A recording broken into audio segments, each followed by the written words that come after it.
All right, now it's time to disconnect the electrical from the campsite. So we're going to go to the pedestal.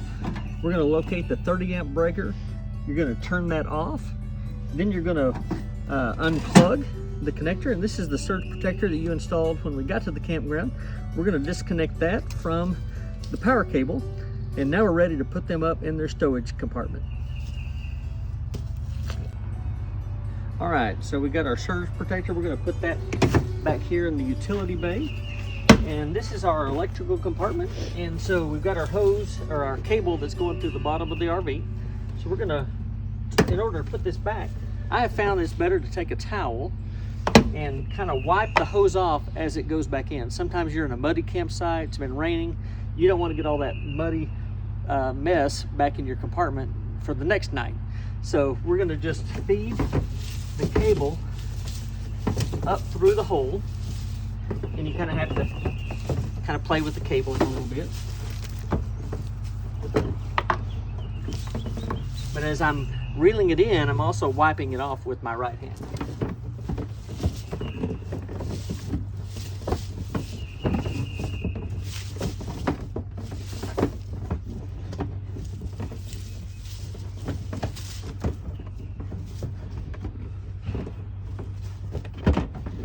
All right, once I get to the end, you're just going to close the little connector and close the door. Now you're done. All right, now we're ready to unhook the water supply from the trailer. So what you're going to do is come back here to the water control area. We're going to open up the hatch, and on our dials, we're going to go ahead and go back to normal position because we're getting ready to travel down the road. So we're going to go to the number 3 and the number 5 position. And that way the RV is now disconnected from the water supply. So we're going to close this up for just a little bit. It'll be easier to see. We're going to go turn the water off. So now we're going to turn the water off. So what I like to do is turn the water off at the spigot. And most campgrounds have good water connections. And why I do the Y is I like to open up the other valve on the Y. As you see that, it shoots out water. But that takes the pressure off of the water hose, so that when I go to the next step, which is unhooking the hose from the RV, that way I don't get sprayed. So what we're going to do is disconnect it. You're going to do it by turning the ears. You're disconnecting the water hose. The next step is to open up the hatch, and you're going to pull the blue hose up into the compartment and close the lid. Close the little flap. All right, the next part is to disconnect the water hose from the T.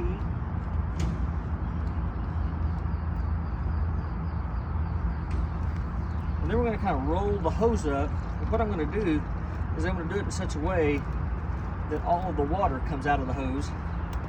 And that way I don't put a bunch of water in my storage compartment. So we're going to kind of raise it up like that. Kind of let the drip shoot off. Then you're going to put the water hose right back up here in the compartment. And one of the easiest things to forget is the splitter, the Y splitter here on the faucet. Make sure you don't forget that. I forget it all the time. All right, now we're going to disconnect the sewer hose. So once all of the gray water is done draining, we're going to close the valve. We're going to give it just a few seconds to kind of finish emptying out. And then what you do is you take the hose and you just give it a quarter turn twist. That separates it from the RV. Now I'm going to make sure and keep this elevated so that the wastewater that's still in the hose doesn't spill out. So what we're going to do is kind of raise it. We're going to walk it down all the way to where the pipe goes in the ground. Okay, and you can kind of hear it as it drains. And come over here. This is the part of the pipe that goes in the ground, and that's our sewer connection. So we're going to cover it back with this fancy sewer cover here at this RV park. And the hose is disconnected. All right, once you've got the hose disconnected, we're going to put it back in its storage area. We're at the back of the RV, and in the bumper is where the hose goes. So it's got an end cap. You just squeeze the middle, pull out the cap, and then you're going to insert the end of the hose into the bumper.